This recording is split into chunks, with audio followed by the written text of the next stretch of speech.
A very good afternoon to everyone, and thank you so much for joining in for today's session. We are pleased to introduce to y'all our co-organizers for today's session, The Art of Negotiation by Garje Marathi Global. Within a few years of its inception, Garje Marathi has developed a strong network of experts from various domains from across the globe, mostly NRI, who are passionate about giving back to their motherland, India. They've been nurturing, grooming, handholding young deserving talent with various skills and courses for helping these youth develop a career of their choice. We have with us Mr. Anand Ganu, the founder president of Garje Marathi Global, the brain behind the initiative. He's based out of California. Thank you so much, Mr. Ganu, for helping us design and organize this interesting session, which is going to be conducted by Dr. Milind Medhekar. We extend a warm welcome to Mr. Ganu and his team at this session. Now it's my pleasure to introduce you to the speaker of the event, Mr. Milind Medhekar, who's also based out of Sydney. He's a management professional with over 40 years of practical experience in managing industrial and renewable energy products. He's been able to successfully combine strong educational background and hands-on experience to help organizations increase their revenue by finding new makers of existing as well as new products and reduce costs through business process improvements. Although he's basically an electrical engineer, he has a few degrees such as the Masters in Financial Management from Jamnalal Bajaj Institute of Management Studies, Mumbai, MBA from Macquarie University in Australia, and a doctorate in marketing management from NGSM Australia. Over the years, he's been involved in numerous business to customers and business to business negotiations at corporate levels in multinational and multicultural environment. His wide experience in negotiation techniques will be certainly useful to everyone in the profession. And Dr. Medhekar is the founding member of the Australia chapter of Garje Marathi Global. So before I come to you, Dr. Medhekar, for this much awaited session, may I request the director of NUSSD, Mr. Tanmay Nair, to say a few words. Over to you, sir. Namaskar, and happy for this collaboration with Garje Marathi. As an organization, Garje Marathi has done phenomenal work in last several years, and we have the founder himself present with us today, Anand Saab from California. I think this is there is a lot of synergy between the work that we have been doing and the works of Garje Marathi, and that is what we talked about just a short while ago as to how we collaborate and work for the young students to improve, enhance their employability so that they find employment, in the job market. With that, actually, I would request Anand Saab to say a few words before we before we start the session. Namaste, Dr. Tanmay Naik, Chitra Sawan, Ramya Balakrishnan. It's my honor and great privilege to be connected with such an esteemed institute like Tata Institute of Social Science and NUSSD. You said there is a lot of synergy between Garje Marathi and TISS, but actually I'm here to learn from you. You are a world-renowned institution. But with your help, I think we will also be able to achieve some of our targets that we want to give back to our society, to our roots. We want to use our knowledge, experience, and expertise from people of Maharashtrian origin from all around the world for the benefit of people in Maharashtra and in India. We are really rich institution in the sense we have the richness of knowledge and experience. And one of such a great asset that Garje Marathi has got is Dr. Milind Medhekar. I'm very glad that he has offered his expertise for this platform.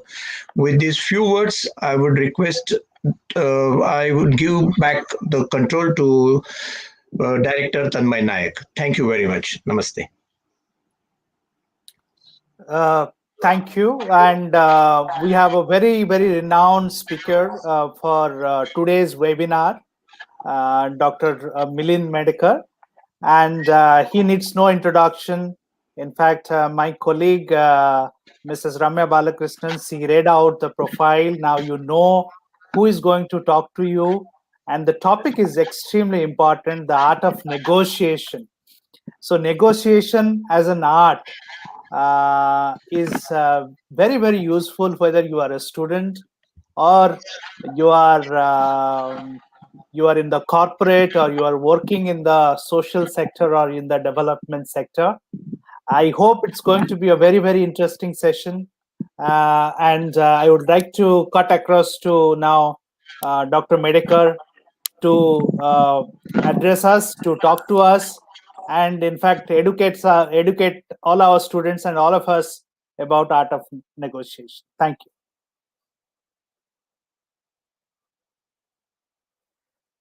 And distinguished guest in the studio. It's really my honor and my privilege to be here with you all. Thank you very much for giving me this particular opportunity to talk on one of the soft skills that is very much important in life for everyone, whether it is in a professional environment or even in the personal environment. Negotiations, they do happen every now and then. In fact, ever since we are born, we negotiate. We negotiate with our mother for milk. We then go to school, and then our parents negotiate with us for studying hard and getting good results. Then we join workforce and we negotiate with our employers, and even within the workforce, we basically negotiate with customers and stakeholders and suppliers and various other aspects. So negotiations we see all around us, and unknowingly, I think many countries, especially countries like India, China, and many other Asian countries, negotiation comes to us through some sort of a natural game. I mean, every now and then we go out and we negotiate on even petty matters like buying vegetables, for example.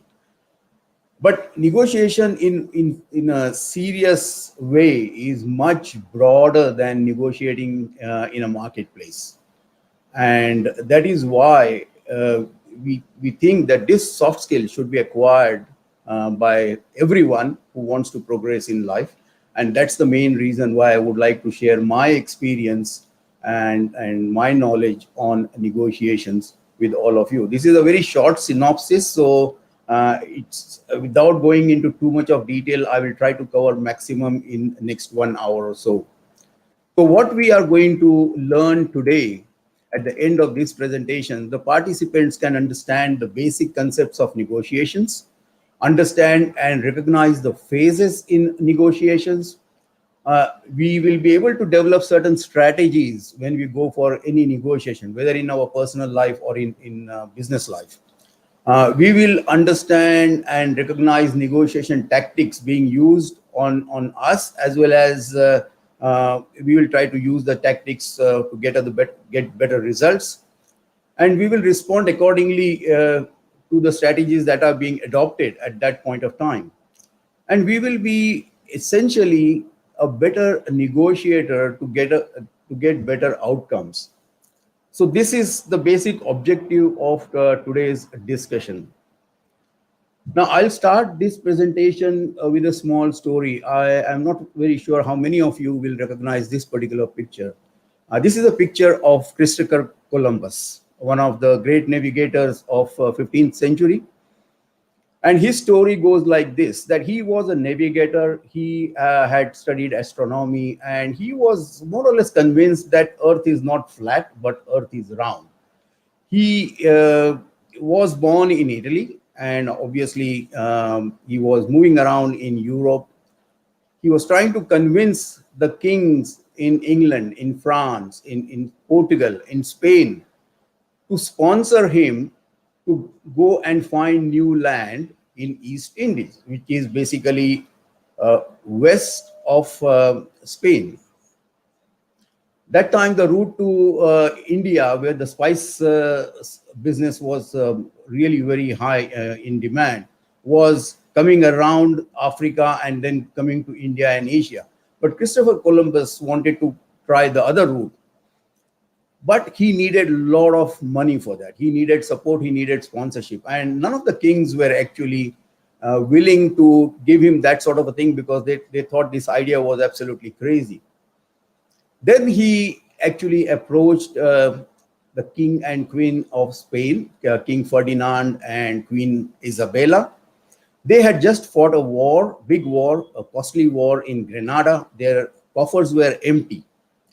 They were basically poor king and queen. Nevertheless, they liked the idea of Christopher Columbus, that he can explore new territories for them.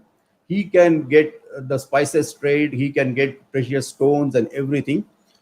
And Christopher Columbus really used the technique of negotiations to convince this impoverished king and queen to sponsor him with 3 yachts and about 100 odd people to go and find new land. And every time Christopher Columbus actually agreed and convinced the king and queen, he started putting up his demands. So what happened in the end is that both parties, the king and queen, as well as Christopher Columbus, both of them started becoming rich.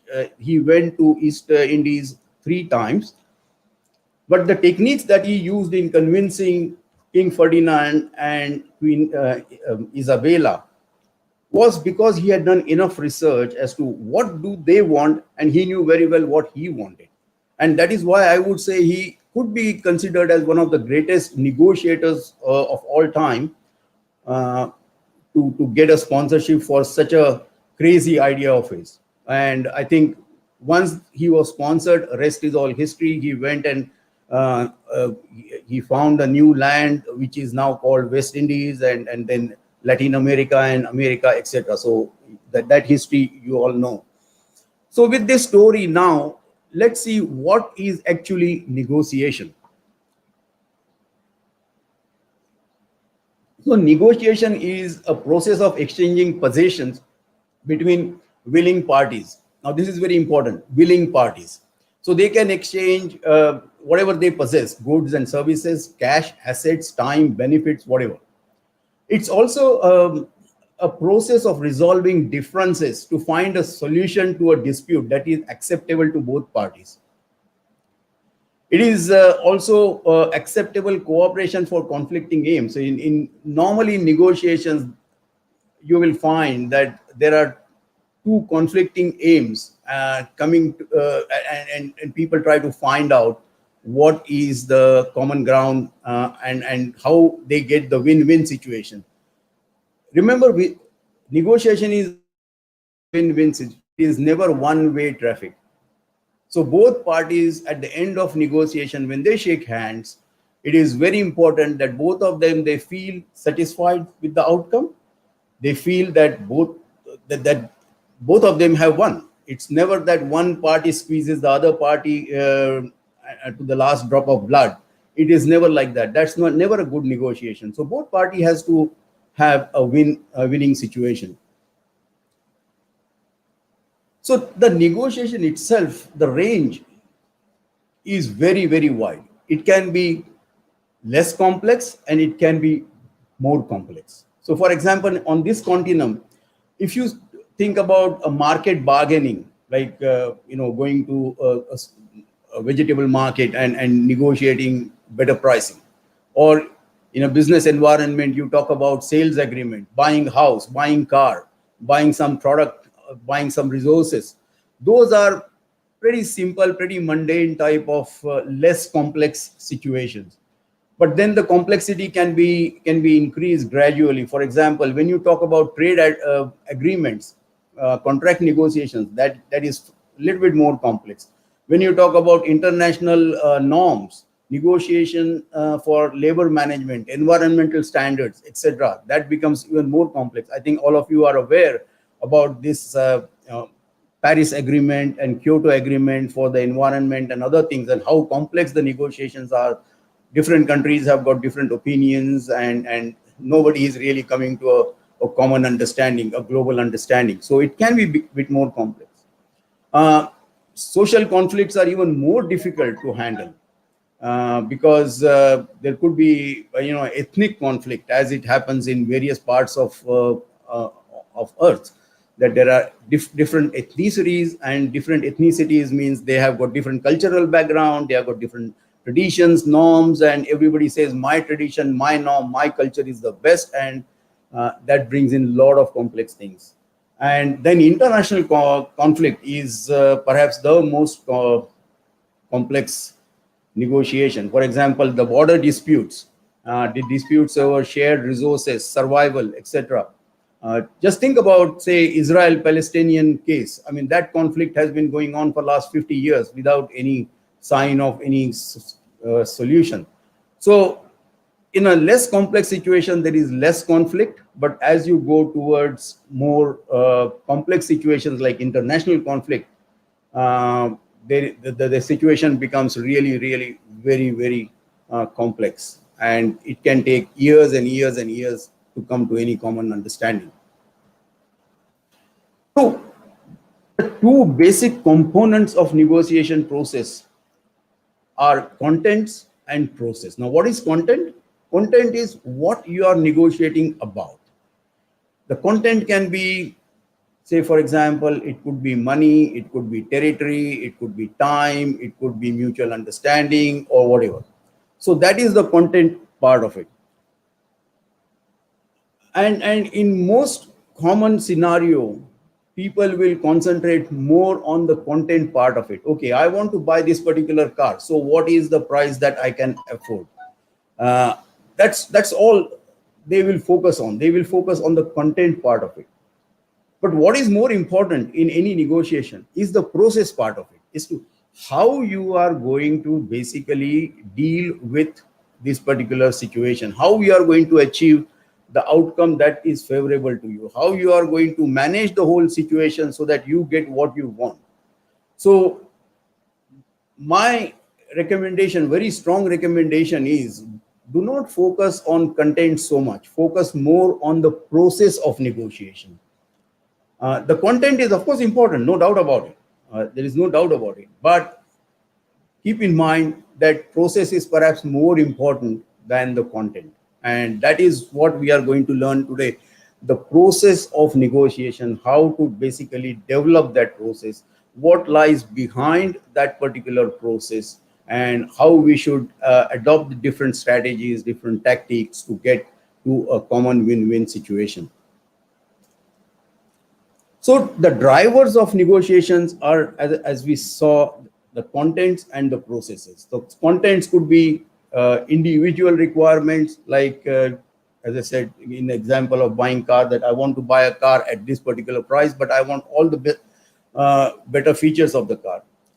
The contents could be organizational needs. For example, a discussion between a buyer and a supplier can set up a scenario whereby buyer wants to buy at the cheapest price and the seller wants to sell at the highest price. So that is the content part of it. But that content part is just the tip of the iceberg. What lies below that iceberg is the process part of it, because all these negotiations are actually done by people. And when there are people, then there are a lot of complex things that come into play. For example, there are personal needs of people who are actually doing the negotiations. For example, in some negotiations, people want to avoid the blame. That if tomorrow something goes wrong, today they agree for something, and tomorrow something goes wrong, they don't want to be blamed. There is a risk involved. There is a vulnerability involved with the people. Some people would like to have the power and control when they are negotiating. Some people have got ego and pride that, okay, this is what I want and that's it. I am not going to budge on this. So it could involve their ego. It could involve their pride. Some people may be looking for personal recognition in an organization.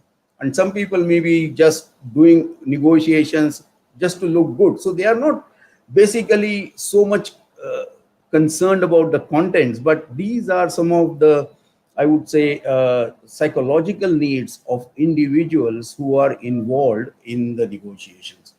And we have to be very, very careful and clear about how we are going to deal with this process part of it, which involves emotional and psychological needs of people with whom we are negotiating. So, influencing elements in all negotiations is, first of all, you need to have the knowledge of the subject matter. You cannot go and start discussing and negotiating something about which you have no knowledge. If you are trying to buy a house, you need to know uh, what is the market rate going on in this particular locality, how much it costs, etc., etc. You need to know a little bit more about the construction and other things.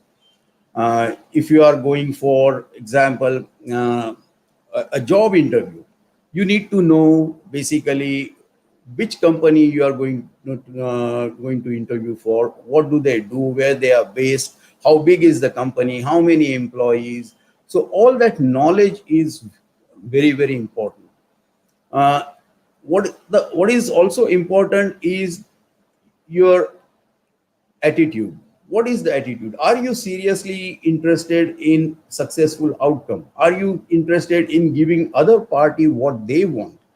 Or are you just concentrating on your needs and not really on their needs? So that attitude is also very, very critical in getting a successful outcome.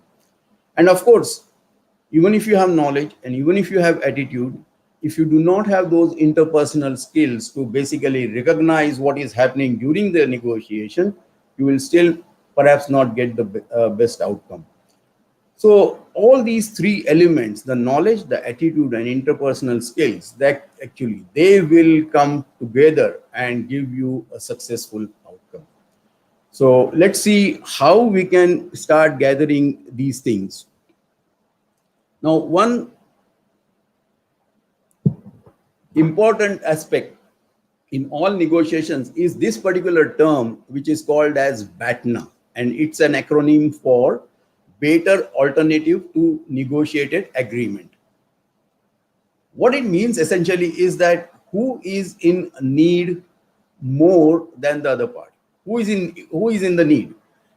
So if somebody has got low BATNA, he or she has got then obviously not really hard negotiating power. But somebody with a higher BATNA has got a higher negotiating power. What it means is that if you have a higher BATNA, you can walk away from that negotiation. You can say, okay, sorry, this is not what I want. I can get better deal somewhere else. I'm in a position to go and negotiate with someone else. I'll give you an example. You as students, for example, let's say you have just graduated and now you're looking for a job. Now you have been looking for a job interview for, say, last 2 3 months. Nothing came your way. Now there is one opportunity. Somebody has called you for an interview. You're all excited about it, and you are going there. This is your first job and you desperately want it. You absolutely desperately want it. Now in this situation, your BATNA is going to be low because you don't have anything in your hand. You do not have any bargaining power. Whatever they will say, more or less you will accept, unless and until, of course, it is ridiculously beyond your expectation. So in that situation, you have got a lower BATNA and really lower ability to say no. But consider this situation, that you already have got 2 job offers in your hand, and this is the third interview you are going to. Now your BATNA is very high. Now you are in a position to evaluate between these 3 alternatives, and you can say to 2 employers, sorry, I don't want to come and join you. I have got better offer somewhere, which means you have got a better alternative to a negotiated agreement with those 2 employers. So your BATNA is high. So who needs who more will decide basically the outcome of the negotiation. And higher the BATNA you have got more chances of getting a successful outcome that you want. So what we have learned so far, we have learned that negotiations happen when both parties are willing to deal. It is never possible that if only one party is interested, you will have any negotiations. For negotiations, you require both the parties and they should be willing to do a deal. So that is the first and foremost. It's never a one-way deal. It is always a two-way. It's always a win-win situation. So both parties should get something out of that negotiation, something out of that process. Then we have also understood that the process is more important than the content in negotiation. That means it is not what are we negotiating, it is how we are negotiating. So that process is extremely important. And then we have also understood that because people are involved in negotiations, they have got a lot of emotional and psychological factors, and these factors do influence the outcome. These factors do influence the result that comes out of the negotiation. And we have also learned just now that the party with higher Batna is, as I said, acronym for a better alternative to a negotiated agreement. So whosoever has got more Batna, has got more power, has got an upper hand in negotiations, and the person can walk away if it is not suitable or the outcome is not favorable to him or her. So with this now, we will go further and go a little bit more in depth of what exactly is negotiation, and we'll start peeling the layers of these negotiations. So negotiation is actually a four-phase model. So there are four phases in any negotiations involved. One is the research phase, the other is the presentation phase, the third is the bargaining phase, and the fourth one is the agreement phase. So let us start one by one into these phases. But important thing at this point of time is that you have to recognize that there are four phases in negotiation, and you should be able to recognize where you are at any given point of time, which phase you are in, and you can then adopt the strategies and tactics accordingly. So what is meant by research phase? So in research phase, basically, we set our goals and objectives. What do we really want to achieve out of this? What is our objective? Right? Then we talk about what are the issues and priorities. So we try to think about the whole process, the content and the process, and try to think what are the issues, what are the priorities, which should be given higher priority as compared to the others. What are our major demands? What are our minor demands? What are the risks involved? What happens if we don't come to an agreement? What are the consequences? Because sometimes it happens that two parties are negotiating, but there is no agreement. So what is the risk of not having an agreement by a certain time? Then, most importantly, we need to know what are the minimum and maximum boundaries within which we can negotiate, within which we can move. For example, what is a minimum level beyond which we cannot go, beyond which we will simply get up from the negotiating table and say, sorry, we can't afford. Again, take a case of buying a car. If you want to buy a car, let's say, and your budget is whatever, say 5 lakhs or 10 lakhs or whatever, the other party or the car dealer is refusing to give you that particular car, that particular model which you are interested in using, and he doesn't give you, say, at your price. He wants more, and you can say, no, that is my maximum boundary. If you don't give me at that price, I'm walking away, and you are in a position to basically go away from that negotiation. So it is very important that you set the boundary, the minimum and maximum boundary for yourself. And that is a part of the research phase, how to set the boundaries. What knowledge do you have of the other party? This is extremely important, extremely important. When you are negotiating, you must have knowledge of the other party. what they are interested in is what do they want. It's not just what I want, what do they want.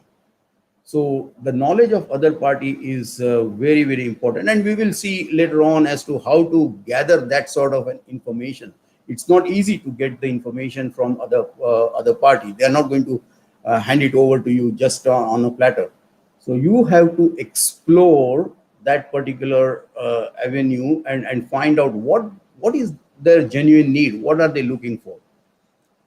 Then in research phase, you have to also consider when do you want to do it, how you want to do it, where you want to do it, and what are the strategies and tactics that you are going to use. So this is all part of the research phase, and it is extremely important that people spend time in doing this research before they enter into any kind of negotiations. It is very, very important. If you do not do this work for the research phase, the chances that you will get a favorable outcome are very, very remote. So remember that research phase is extremely critical, and you need to plan out these things as to how to set the goals, objective, and minimum, maximum boundaries, etc. So setting boundaries, let's say we want to set the boundaries. So when you are setting the boundaries, you ask yourself a question: what is your dream point? At what point you will be absolutely thrilled that this is what I perfectly wanted. This is 100% more than what I wanted. So that's your dream point. Again, taking an example of car, for example, I'm giving car example because it is much easier to understand than any other complex business environment. Let's say you want to buy a car, and the car price you said that I can afford 5 lakhs, but how about if I get the same car for 4 lakhs? Now that could be your dream point, that you know that chances of you getting that car for 4 lakhs are very remote, but there could be a small possibility, some freak stroke of fortune, you might get it for 4 lakhs. So that becomes your dream point. Then what is your walkaway point? Walkaway point is where you say, no, I can't go beyond this. This is my limit. I will walk away at this particular point. Now, in case of car, you can say, okay, my dream point is 4 lakhs if I'm buying car, and my walkaway point could be, say, 5.5 lakhs. So anything more than 5.5, I'm just walking away, right? So that is your side of dream point and walkaway point. Now you have to guess what could be their dream point and what could be their walkaway point. Now this is again very difficult to find out, their dream point and their walkaway point. Very, very difficult. In every buyer-supplier relationship, it is extremely difficult to find out at what price they will walk away. And again, there are strategies to find out whether they are approaching their limit. We will talk about it very soon. So if we know their dream point and if we know our walkaway point, we can always plan our strategies accordingly.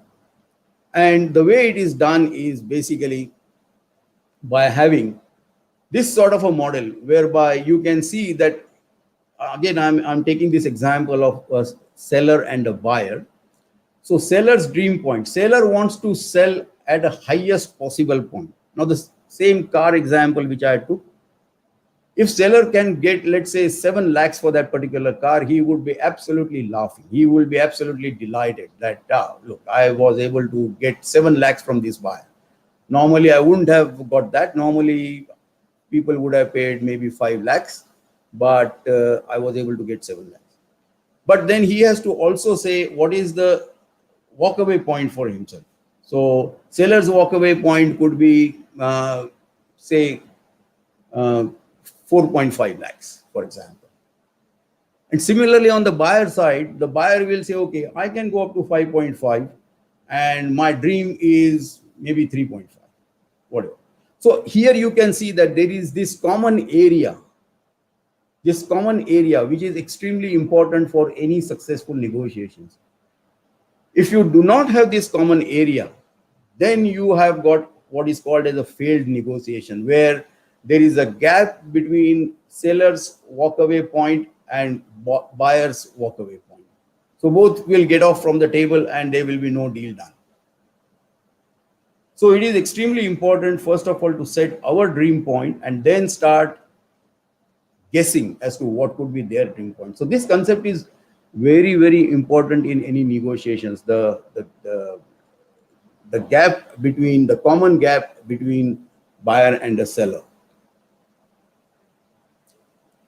So the fundamental question as to what do we really know about them and their negotiators, who are going to be their negotiators. This is very, very critical. In fact, for students, I think it is very critical when they go for job interviews that they study the company that they are going to join very much in detail, what that company does, what are the products, since how long they have been in the business, what are their achievements.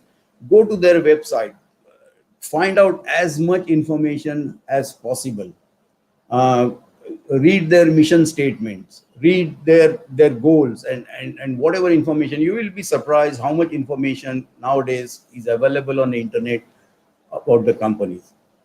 Then you should also know who are going to be possible interviewers for you. This is a very, very tricky question, very, very tricky thing. Say, for example, you are applying for a marketing role. Then you can try to search, okay, who is their marketing head? What is the organizational structure as far as marketing is concerned? Can you get some information, characteristics of these negotiators? Because these characteristics are very, very important when it comes to actual interview. People can be of different nature. Some people are very much task oriented. They are very focused. They don't actually have got, I would say, they don't give much of a credit to the emotional part of their of them. They are very much task focused. On the other side, you could also find people who are actually more convivial, more easy to go along with, sort of thing. They may not be very much task focused, but they are very friendly type of people. Now, most common people will fit in between these two extremes: the hard taskmaster and somebody who is very, very jovial, convivial, and very friendly. Most of us would fall between these categories, either slightly to the hard taskmaster side or slightly to this side. But it is very important to find out who is going to be your interviewer. And how to find out? If you find the name, go to the LinkedIn page and get information about that person, what that person has done, what are his hobbies, what does he do, what are his achievements. If you are prepared with that sort of an information, your negotiations will go much better, because you can now divert your discussions to what that person likes. For example, if he has got hobby in music, somewhere in the discussions you can slowly open up a topic of music. Yeah, I'm also interested in music, blah blah blah. And then suddenly you get a sympathy from that person, and your negotiations, your outcome will be favorable. These are the various techniques of knowing more about them. There is enough material available about companies, organizations, people in today's digital world. So please go and get that information before you start negotiating. Now, data compilation and evidence collection. This is also very important. Supposing if you are negotiating some hard case, a buyer-supplier relationship in an organization, you want to purchase some raw material from a supplier, and you want to obviously get it at the best possible price. So you do your market research and you try to collect the data. Look, company X is giving the same product at this price. Company Y is giving the same product at this price. Now you have that information with you at the time of negotiation. So when you are discussing with XYZ company, you can always put your evidence or your data on the table that, look, I can get the same product from company A or company B. This is what this is likely to be the price. So you give me better, otherwise I'm going somewhere else. So that data compilation, that evidence collection is very, very critical. You have to also start imagining what could be their objections. Objections in the sense what questions they will come up with. But look, their quality is not as good, but their delivery problem is really very big. They did this, they did that. So you actually expect what could be the objections during the negotiations and be ready with your counter arguments. So this is what happens in the research phase: data compilation and evidence collection, and expecting objections and preparing counter arguments to negate those objections. So once you do that, you start deciding on what sort of a negotiation style you are going to deploy. Whether you want the negotiations to be quick or whether you want deliberately to delay the negotiation or the outcome. Now, it all depends on situation. Sometimes you want quick decisions, quick outcome. Sometimes, if the whole situation is not favorable to you, maybe you would be happy if the negotiation gets delayed, because maybe government rules will change, maybe something else will happen, and the situation would be more favorable. So you want to assess the situation and see whether you want to go for a quick style or a delayed style, whether you want to be a competitive or whether you want to be a cooperative. So that is also another thing. Say you have a supplier who has been giving you material for a long time. You can be a little bit more cooperative with them because there is a long-standing relationship. You have got good experience with them, so you don't have to really bargain very hard and inconvenience them. But at times you have to be very competitive. When there are three suppliers supplying identical product at more or less the same price, you have to be very competitive. So you have to decide a style, what you want. That there could be a mixture of compromise and accommodate and compete and problem solution. So there are different styles of negotiation. I'm just trying to sensitize you to these different styles. We can't, unfortunately, because of lack of time, we can't go into the details of this. But just bear in mind that these are the negotiation tactics, the styles, the speed, the style, competitive or cooperative, etc. And as I said earlier, personality is the most important factor in negotiation, because those personalities actually develop the attitude and behavior, and their attitude and behavior actually develops the outcome. So this is very, very important to keep in mind, that we are dealing with people, and these factors are extremely important in any negotiations. So what have we learned so far? Now, we have learned that there are 4 phases of negotiations: the research phase, the presentation phase, bargaining phase, and we have got the agreement phase. We have learned so far that research phase is very critical. We have seen what it involves. It is basically finding out more information about the other party, setting our objectives, goals, minimizing limits, etc. We have learned about how to gather information about other party, which is also very critical. Setting boundaries for the negotiations are also important. And most importantly, again, the personalities, how we are going to deal with the personality. If we know that, yes, I'm going to be interviewed by somebody who is highly technical person. For example, you are going for an engineering job, and the engineering director, who is very, very highly technical person. He is very much sort of a taskmaster. He wants to know only the technical things. How are you going to handle him on that front? So it is very important to know people and their characteristics if you can. Not always it is possible. If you can, please do. So now we come to the next phase, which is called presentation phase. Now, in presentation phase, you have done your research, and now you would like to basically organize the meeting and think about some strategies. So in a presentation phase, for example, you will ask yourself a question: okay, how do we introduce and settle down agenda, whether to present the agenda or not to present the agenda. Now this is also very critical. Sometimes it is not always good to have the agenda ready before the meeting. It is not. Sometimes you will find it is better that you don't disclose the agenda, because what happens sometimes with the agenda already disclosed, people do get biased and they come to the negotiation table with their bias in mind, in which case negotiations become very difficult. So sometimes it is better not to fully open up yourself and disclose the agenda. When to present the agenda?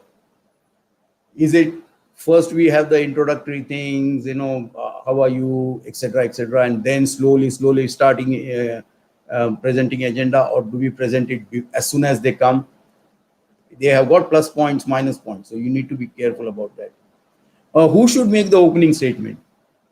Again, very, very important. Who should take the lead in making opening statement? Should it be us or should it be them? And what should be the opening style? So these are some of the questions that you need to think about in the presentation phase. For example, when it comes to sitting arrangement, in negotiations, it is very important as to who sits where. Now, I have given here, if you are seeing the slide, I have given here three scenarios. Scenario one is where you can see that two parties are sitting opposite to each other. There is a table in between which acts like a barrier. So it is more like us and them scenario. So here we are, here they are. So this is more competitive, adversarial type of setting. Number two is you can see that two parties are sitting very close to each other at the corner of the table. This is basically a cooperative scenario. So a sort of a friendly gesture, you are sitting very close to the other party, and obviously they are able to see what you are writing, you are able to see what they are writing, etc. And there is a feeling of closeness. So that's a more like a cooperative style. The third one, which is very common in Asian countries, is where the person in the middle is a big boss. Now he hardly participates in the negotiation. The negotiation is done by the two people sitting on his side. But it is very, very clear that the person in the middle is the decision maker. So you have to recognize this setting and immediately pay attention to what this person's objections are and how to basically counter argue his objections. Because if you don't satisfy that person, there is no chance that you will have a successful negotiation. So you have to recognize these sort of settings and then take your tactics accordingly as to what the style is. Who opens and how? So generally, what I have seen in my negotiations is if my case is solid, if my Batna is higher, much stronger, then I would like to open, because then I would like to put forward my points first and see how the other party actually reacts. On the other hand, if my Batna is low, because it happens, not every time you will have a higher Batna. In some situations, your case is a bit weak. Some situations, your case is very strong. So if you do not have a strong Batna, it is better to let them open, let them talk. Just sit there and listen to what they have got to say, because once they start talking, you will start gathering a lot of information. And once you start gathering a lot of information, then you know how to respond to that information. So it depends on whose Batna is higher or lower, and then take the strategies accordingly.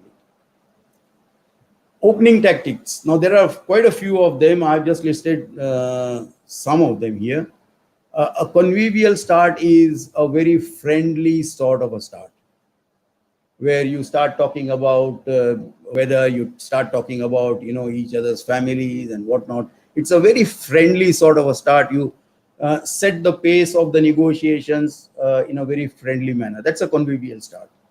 The second one could be a hand over the floor. That means, okay, we have come to the meeting. Okay, say what you have to say. You go first. Now, in all these starts, there are advantages and disadvantages. Now, handing over the floor means basically you would like to listen to what they want to say and then develop your strategies accordingly. So that could be one style of opening. It could be positional start, like you want to state your position up front. Right from the beginning, you say, okay, this is my position and this is what I want. You don't give the opponent a chance to say what they want, because now they have heard your position. Again, depending on Batna, they will be weighing now whether I should counter argue or not, how much strong their case is.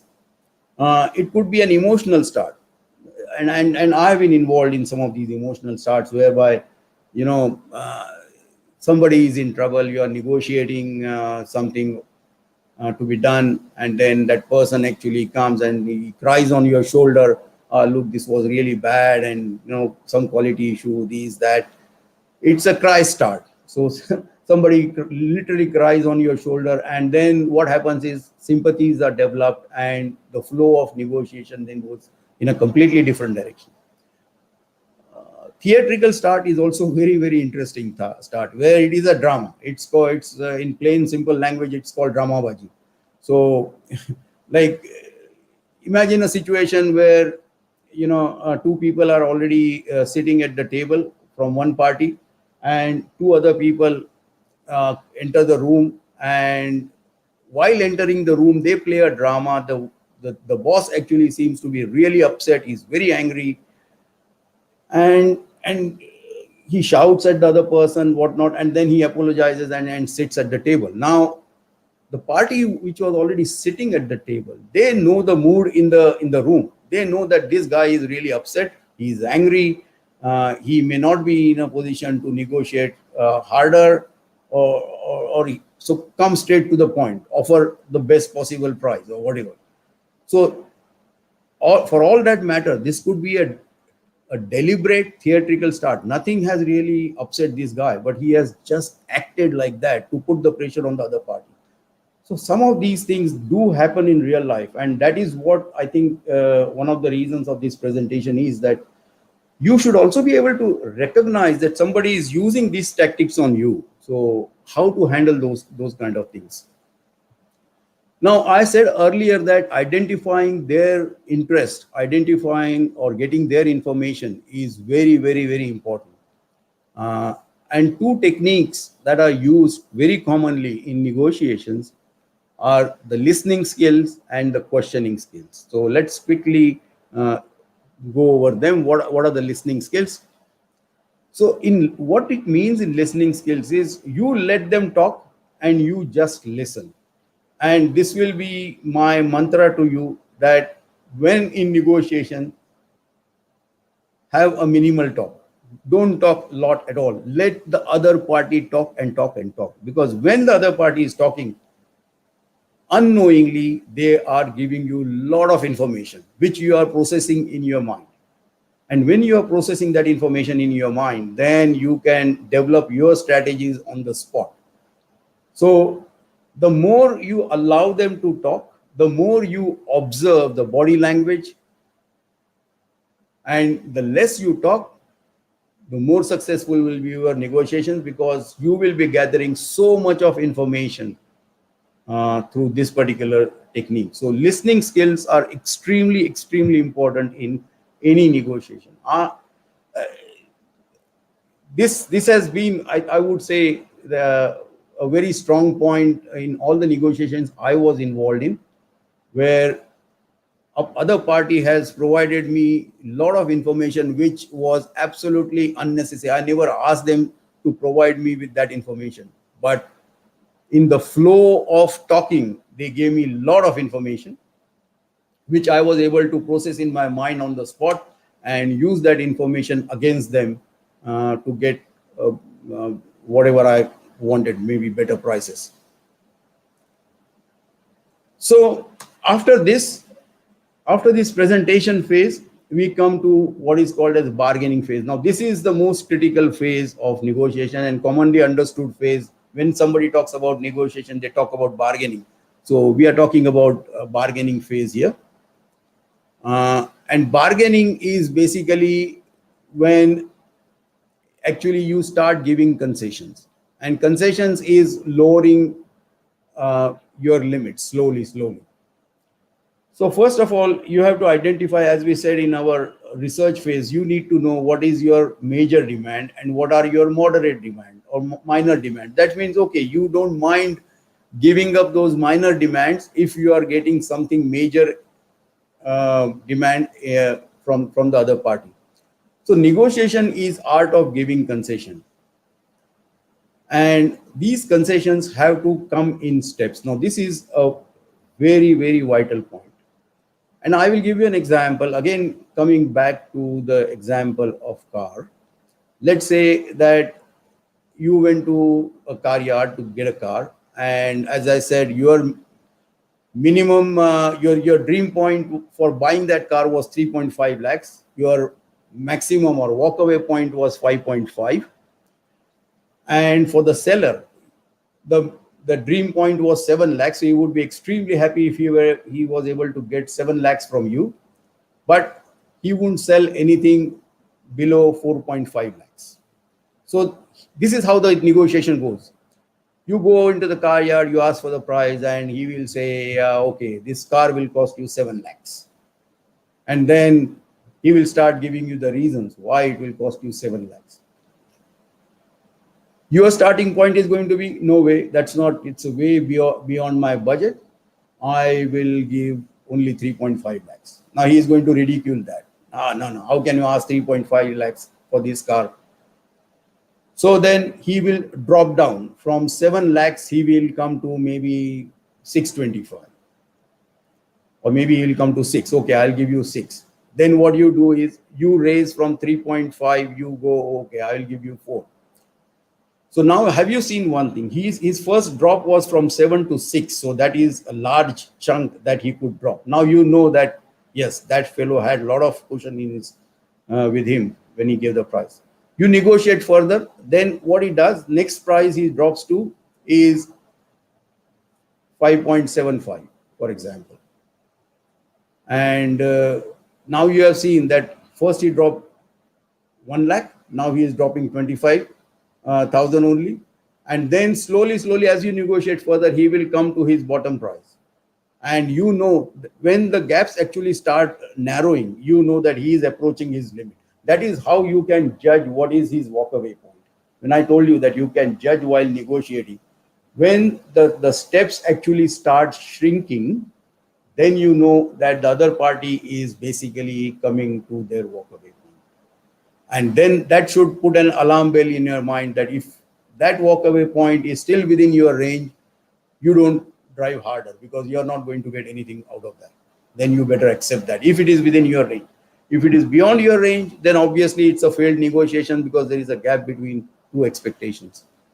So giving concession is an art. How much to give, how to give is an art. Another very important thing in bargaining is never give anything, any concession without getting something in return. So, for example, again, coming back to this car example, if he is asking you to pay 50,000 more, then you immediately ask him, can I get that other accessory for the same price? See, that accessory was not included there, but now you say that, okay, I will pay 50,000, but I need something in return for that. So always ask something in return when you are giving concessions. It's extremely important. Never give free concessions. Always try for something. If you don't ask, you will never get it. That's a fundamental statement in negotiation. You have to ask. At the most, he will say no, and he will say no perhaps, but you have to keep on pushing. But never give a concession without getting something in return. So this is one of the fundamental bargaining principle.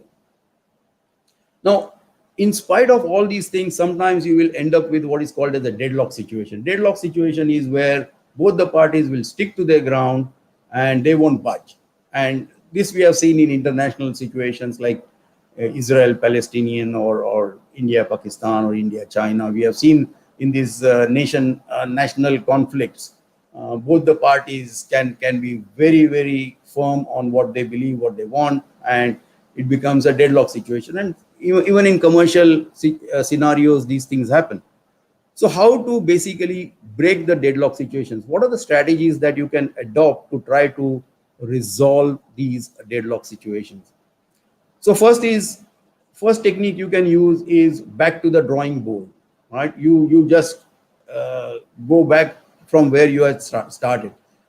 So in deadlock situation, one fundamental rule you can follow is you always keep on saying what you have agreed to up to that point, and just take them out of the equation. That yes, we have agreed on this, we have agreed on this, we have agreed on this. The other party has to say yes, yes, yes, yes, yes.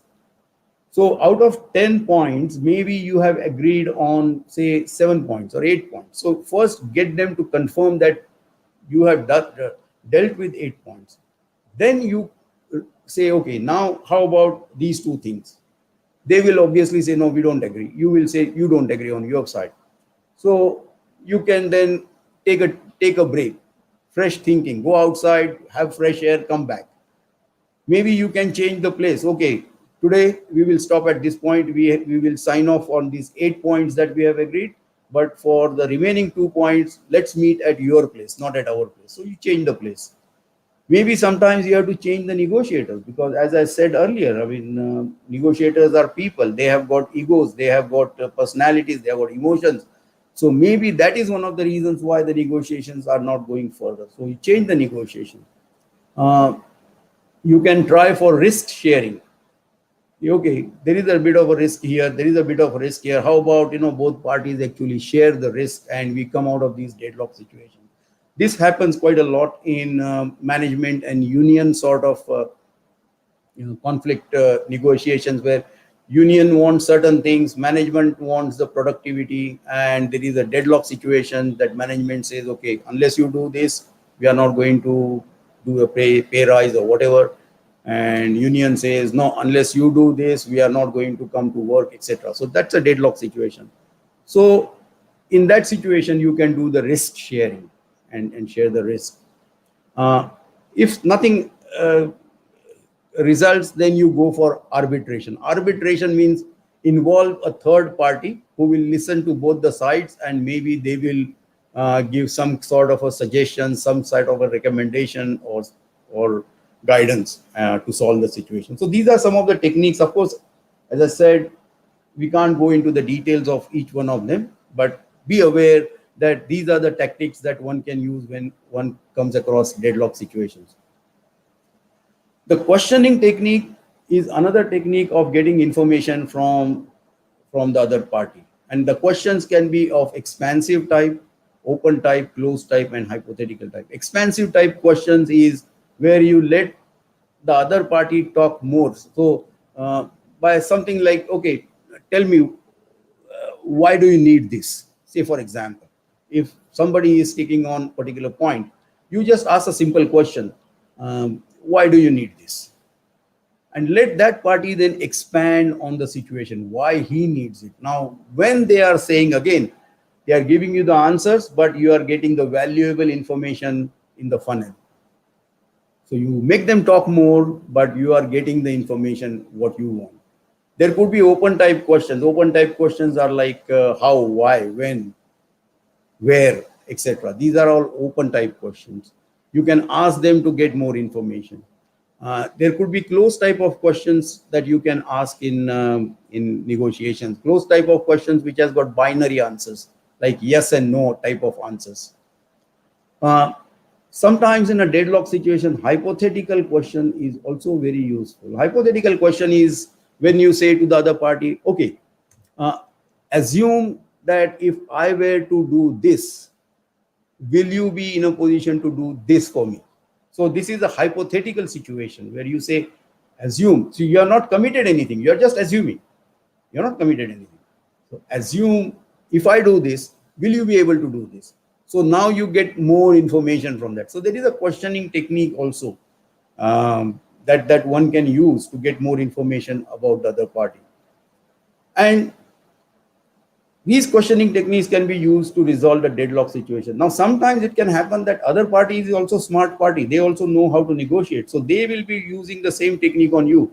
And then you need to be equipped with the answering technique, how to give the answer. So you have to be careful that you are not giving away any information. You are answering only to the point. You are not giving away any extra information. So once you are aware about these things, then obviously you will be much equipped and your negotiations will be much better. So then we come to the final phase, which is the agreement phase. And this agreement phase is where actually whatever you have agreed needs to be documented, needs to be very clearly documented, very clearly signed by both the parties so that it is written and it is in place. Now, many times I have seen, especially in Indian environment, a lot of negotiations end up just on a verbal basis. Yeah, this guy promised me, that company promised me, but there is nothing in writing. Now, that is very, very dangerous. So whenever you go for negotiation, always ensure that whatever you have agreed is in writing and signed by both the parties so that tomorrow there is no dispute. So we have come to the end of this session. So some key points that I would like you to take home. First of all, do not be afraid to negotiate. You have been doing negotiations forever. So don't be afraid. Only now you have understood the nitty-gritties of negotiations. Now you understood the 4 phases and do's and don'ts, certain things, the research part of it. So do not be afraid to negotiate. Concentrate on the process of negotiation. Again, I am repeating this again and again and again, that don't concentrate only on the content part. Concentrate on how you are going to conduct this negotiation. Extremely important, extremely important. Do your research, very, very important, especially looking for a job, looking for any other opportunity, etc. Do your research. In fact, you could be even in an organization, when you are working, you have got a brilliant idea and you want to convince your boss or your management about that particular idea. You have got to go to them with full research. So that research part is very critical when you are negotiating to put that idea into place. Set your boundaries when you are negotiating for anything, any assets like buying house, buying a car, or buying raw material from suppliers or selling products to your customers.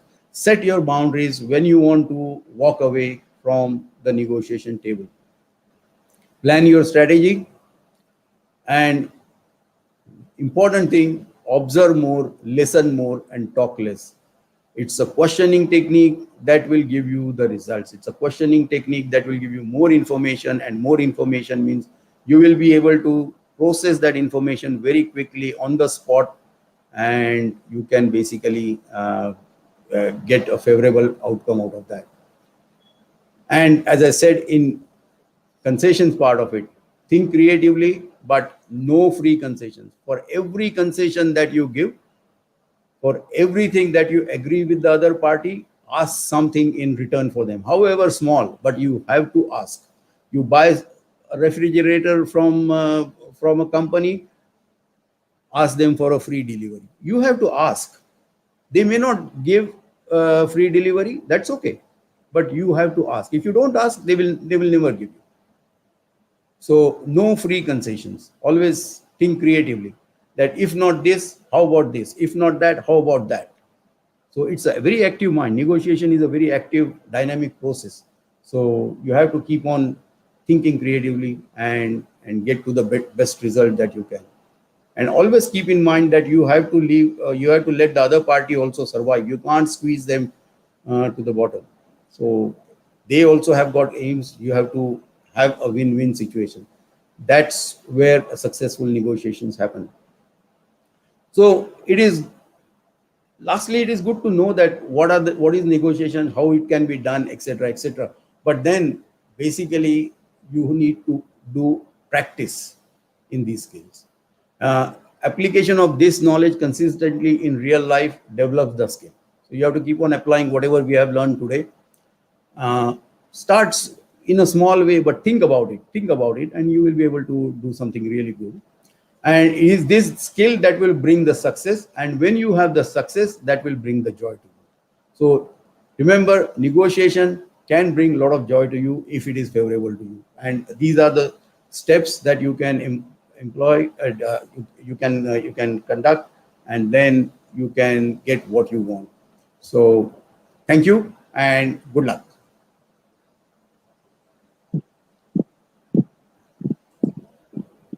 Thank you so much, sir.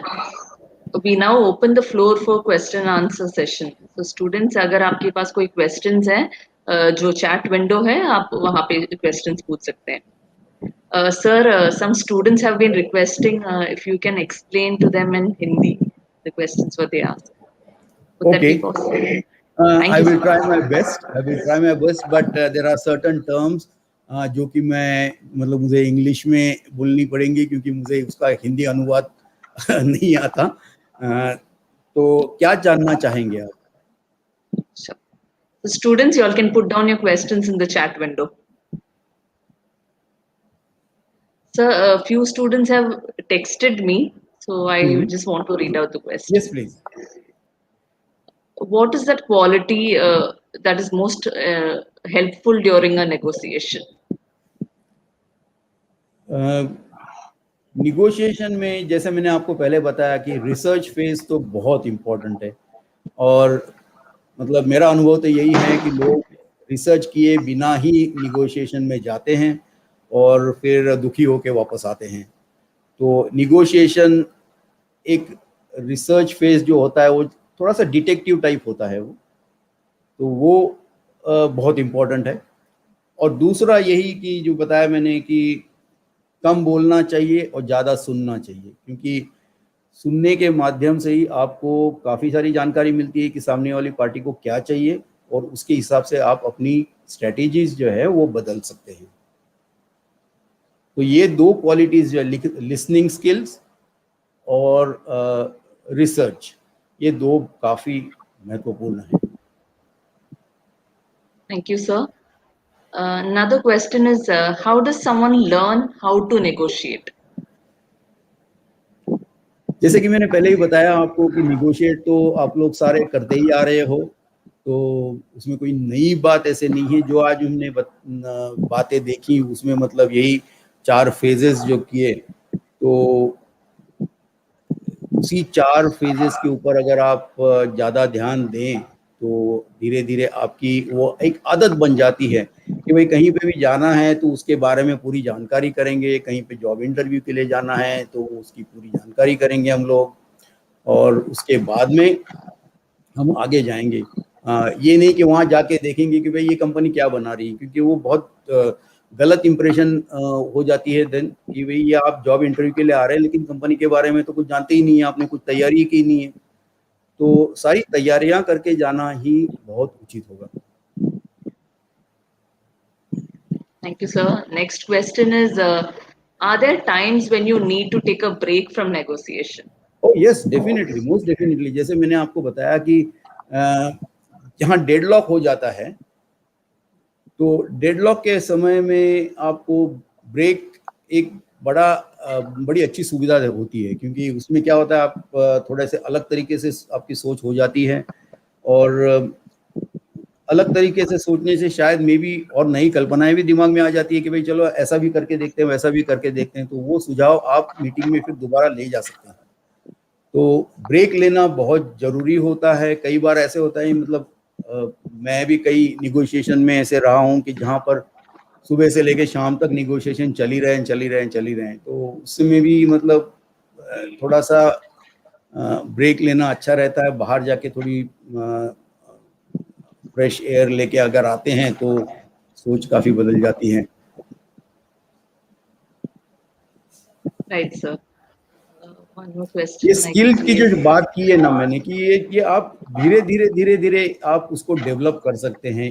एक रात में तो कोई बहुत अच्छा negotiator नहीं हो सकता है. वो रोज के व्यवहार में हम लोग जब निगोशिएशन करते हैं तो बस यही सवाल पूछने चाहिए कि भाई मैंने इसके बारे में कुछ जानकारी पहले से की थी या नहीं की थी, या इसके बारे में मैंने क्या सोचा था, हम लोग ऐसे ही आके रूम में बैठ गए, इसमें कोई मतलब प्लानिंग थी या नहीं थी, क्या मैंने मेरी बाउंड्रीज डिफाइन की थी या नहीं की थी। ये अगर आपके दिमाग में हर बार आते हैं जब जब भी आप कुछ भी निगोशिएशन कर रहे हैं, तो धीरे धीरे यही हो जाता है कि वो एक आपकी आदत सी बन जाती है, और जब आदत सी बन जाती है तो आप उसमें फिर काफी माहिर होने लगते हैं। Yes, sir. One question from Satish Yadav. He's written, how to negotiate for salary when employer offers you very less salary. So how do you negotiate on salary? देखिए, ऐसा है ना कि सैलरी की जब बात आती है तो उसमें कई चीजें अंदर होती है। एक तो ऐसा होता है कि कई बार कुछ कंपनियां, जो बड़ी कंपनियां हैं, उनकी कुछ फिक्स्ड लेवल्स रहती हैं, तो वो उसके बाहर ज़्यादातर नहीं जा सकते हैं। लेकिन अच्छी कंपनियां बहुत ख़राब सैलरी भी नहीं देती। लेकिन आपको ये सोचना चाहिए कि हमारा जो एम्प्लॉयर है वो हमें सैलरी क्यों दे रहा है। वो सैलरी इसलिए नहीं दे रहा है कि आपको वहां पर जॉब अच्छी लगे, वो इसलिए सैलरी नहीं दे रहा है कि आप जॉब पे बहुत खुश रहें। वो सैलरी आपको इसलिए दे रहा है क्योंकि उसके पास कोई एक प्रॉब्लम है, और उस प्रॉब्लम को, उस समस्या को हल करने की जिम्मेदारी आपकी है। तो अगर आप उसको ये आप साबित कर सके कि भाई आपके जो प्रॉब्लम्स हैं वो मैं सॉल्व कर सकता हूं, तो वो अपने आप थोड़ी सी ज्यादा सैलरी दे देगा। तो ये यही है कि आपको एक स्टेप आगे निकल के उनको कन्विंस करना है कि भाई मेरे होने से आपके थोड़े प्रॉब्लम्स कम हो जाएंगे। I have got the qualifications, I have got the knowledge, I have got the attitude and I have got the aptitude. ये सारी क्वालिटीज मेरे पास हैं। अगर आप डेमोन्स्ट्रेट कर सकते हैं तो आप अच्छी सैलरी वहां से निगोशिएट कर सकते हैं। लेकिन फिर बात वही आती है कि आपका बैठना कितना है, क्या आपको और कहीं अच्छी सैलरी मिल रही है। अगर मिल रही है तो आप अच्छी पोजीशन में हैं, तो आप अगर मतलब चाहें तो वो छोड़ के दूसरी नौकरी भी कर सकते हैं। अगर नहीं है तो अनफॉर्चुनेटली फिर थोड़ी मुश्किल तो हो ही जाती है। सो इट डिपेंड्स कि कैसे सैलरी में निगोशिएट किया जाए। Right. So another question from Milind. Is walking out situation the end of negotiation process? In this situation, restarting negotiation is one-sided. Then how do we take this forward? No, as I said earlier, that negotiations can happen when both the parties are willing to come to table. You can't force a party to come to a table. It's very difficult. And even if you bring a party forcefully to table, uh, in all the probability, it may not result in a good outcome. So walking away is the absolute last resort, which I would suggest should not be uh, closed forever. There are always options to keep the door open slightly, so that next time if the things change, you can come back. So nobody should burn the bridges while walking out of negotiation. You can always tell them that, look, I understand your point, you have to understand my point. At this point of time, we agree to disagree with each other, but if the circumstances change, I will come back to you. So that way you are leaving the door open and you are not permanently closing it. So another question from Mr. Ganesh, how to handle monopoly players? How to handle monopoly players. Now, again, the very fact that you have used the word monopoly means they have got really very high Batna, means they have got very high negotiating power. So it is very difficult sometimes to handle such situations. The only way to handle these situations is make sure that they need you in one way or the other. May not be in the same way that is currently they are thinking, but in some other way. If they need you, then obviously you have got a much better option to deal with them. Yes, sir. So another question from Mr. Dev. If a person pretends to negotiate but really has no intention to come to a conclusion and have his own things to fix in mind, then how do you identify this situation and we save our time? We when we talked about the style in negotiating, we talked about a quick style and delayed style. Now that is, if that person is aware that this is getting delayed and delayed, obviously the other person is using that as his strategy to delay the decision, because sometimes it may not be advantageous to the other party to come to a conclusion and sign on an agreement. So they are deliberately delaying the whole thing. So that happens. But you should be able to recognize that there is a deliberate delay, and once you recognize, then you can think about other alternatives as to how you can expedite the decision.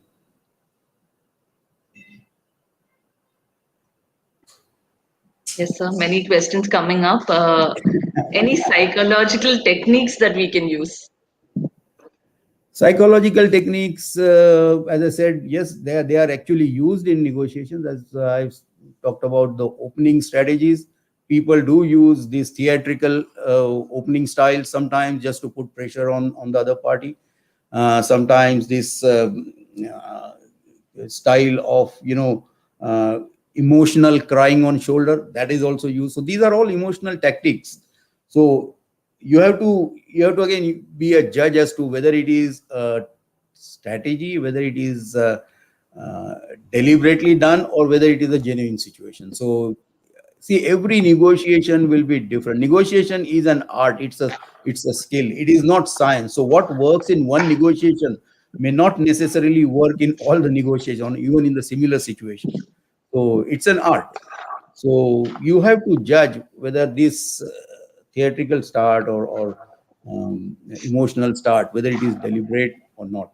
And psychologically also, from the person's characteristics, whether that person is talking only about I, then you know that that person has got a bit of an ego there. Or if that person in the negotiation keeps on saying, look, I have to keep my bosses happy, I have to keep my bosses happy, that means he wants to look good in front of his bosses. So these are the emotional needs that you need to identify and then take steps accordingly.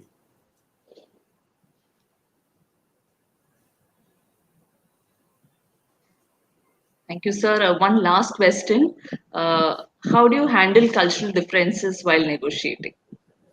This is a very very important and very big subject, because there is absolutely no doubt that cultural aspects do affect negotiations. And I'll give you one simple example, just to highlight the point that how cultural differences can really take skew the whole negotiation process.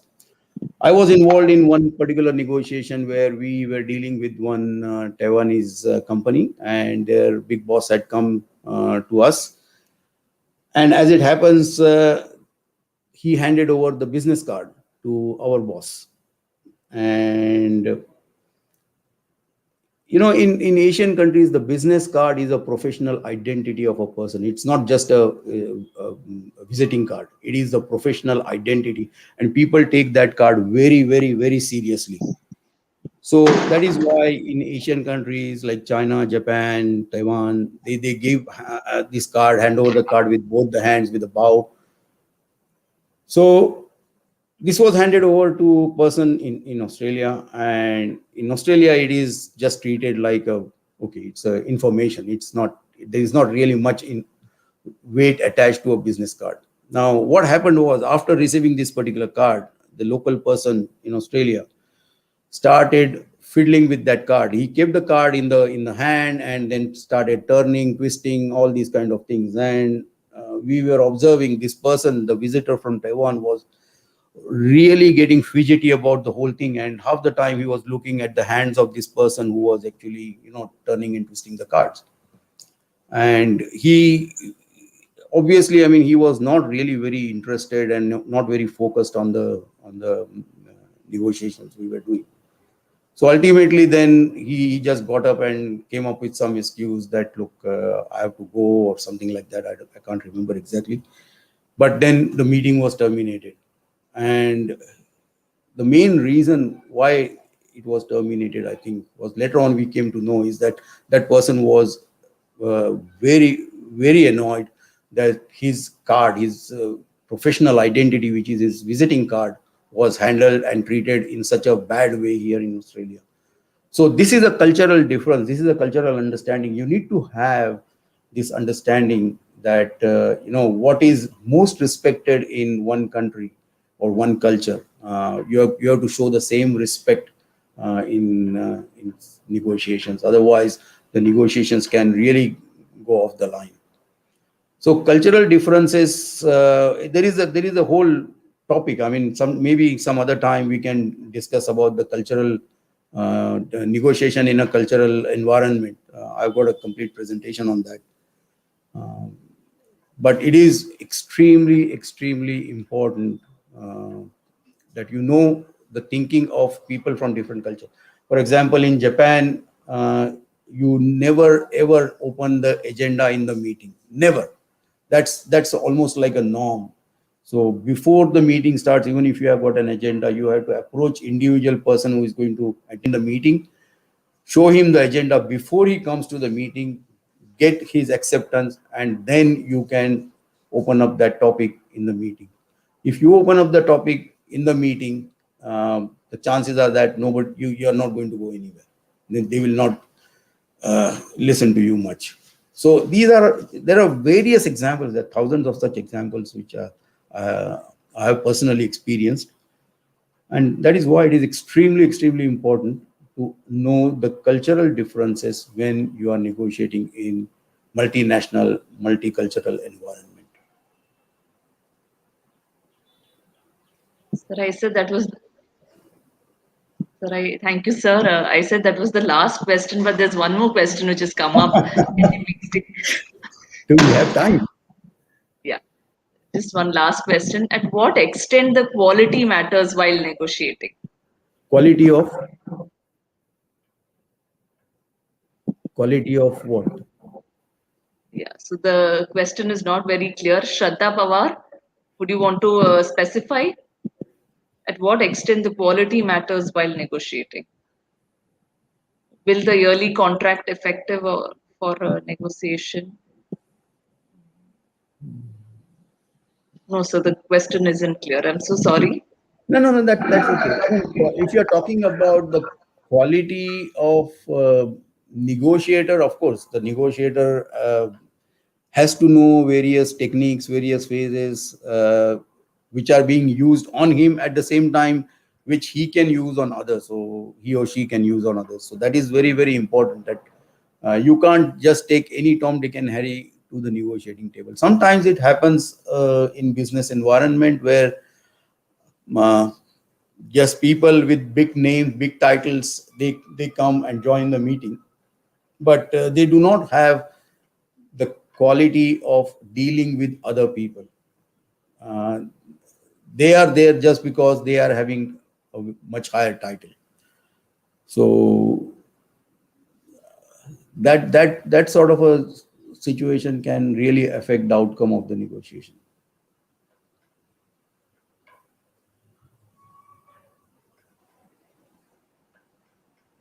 Thank you so much, Medhekar sir. It was indeed a very informative and insightful session, and I'm sure all of us have something to take back this afternoon.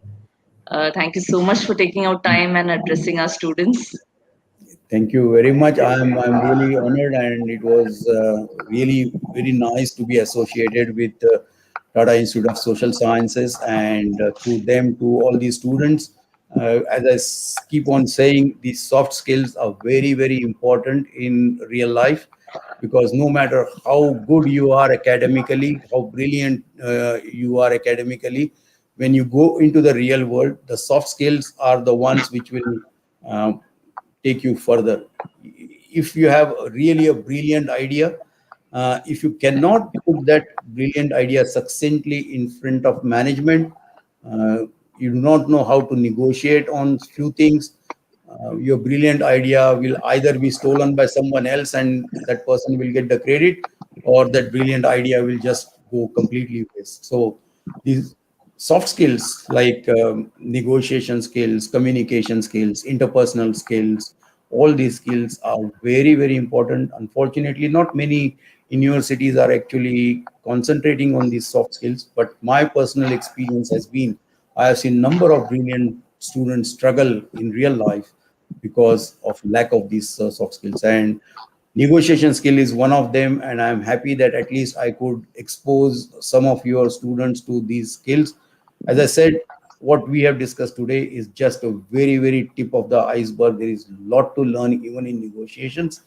So at least now you have got some idea. Please develop on these ideas and be successful in life. Again, I would like to thank all the people involved in organizing this particular event.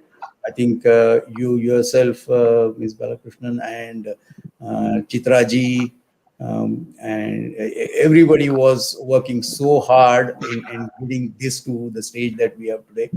I really thank all of you for giving me this opportunity, and of course, Garje Marathi platform and also the Tata Institute of Social Sciences. Thank you very much. Thank you, sir. Also, Thank a you. special thanks to Anand, sir, for organizing this session today. Tanmay, sir, and So, Chitraji, would you like to join me in thanking Medhekar, sir, and Anand, sir, no, and also the that's not members of necessary. Garje That's not Marathi? necessary. That's not necessary. As I said, it's our honor that we can talk to you guys and work along with you and contribute. Even in the smallest manner, it is in line with what Garje Marathi is all about. Sure. I think indeed it was a great session.